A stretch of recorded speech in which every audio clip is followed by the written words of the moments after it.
I haven't just lost faith in the medical institution. And it's not only a present loss of faith, it's retroactive. I now look back at things that I were told were conspiracy theories 20 years ago and wonder if they were pulling the wool over our eyes then as well. And Andre, I've utterly lost faith in the judicial system. I appreciate the Court of Appeal is coming up big in one case. A higher level court came up big in Tamara Lich's case, except, I'm still not cool with the terms of release. Andre, what do you think has to be done in order to regain any faith in the judicial process, in as much as that might not be possible anymore?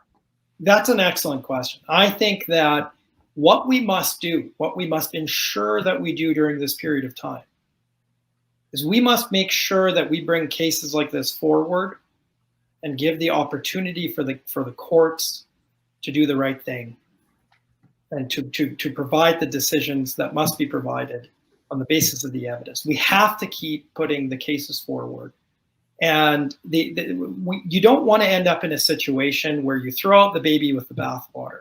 You cannot, if we are concerned about Western democracy, we must ensure that our distaste with a decision here or there, or a number of physicians holding a particular view that seems egregious, that we don't just completely give up and say, well, though all faith is lost in the judiciary, all faith is lost in the medical system, and so then what? What we must do is we must continue. This case is about saving the medical profession. It's about honoring the medical profession as we want it to be. And we have to save the medical profession, and we have to give the courts an opportunity to render the decisions at the highest levels before we completely give up. And I understand there's a number of declarations being made. I mean, there's hundreds and hundreds of lawyers across Canada that have signed declarations, with respect to their concerns about how COVID has been handled.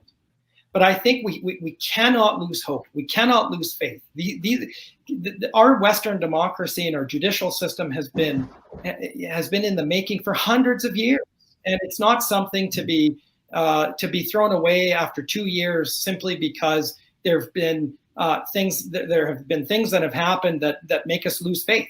And so what we must do now, and we're seeing the tide is turning in some respects, in certain aspects of this circumstance that we're in, we have to press on.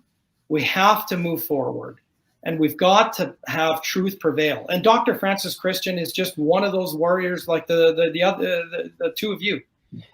You must continue the good work that you're doing with the cases you're fighting, Robert Barnes. I've been following you for a number of years, as well as Viva. You have to continue on, and we've got to ensure that the public is receiving this information, and that the courts have an opportunity to rule on Dr. Christian's case, as they're going to rule on a number of other cases.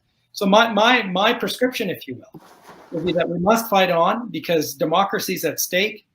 The rule of law is at stake. A very wise politician has recently told me that the rule of law is turning to the law of rule.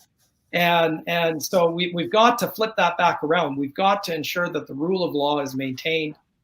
And I think that cases such as Dr. Francis Christian's case are vital in ensuring that we reinstall important principles both in the medical field as well as the legal system.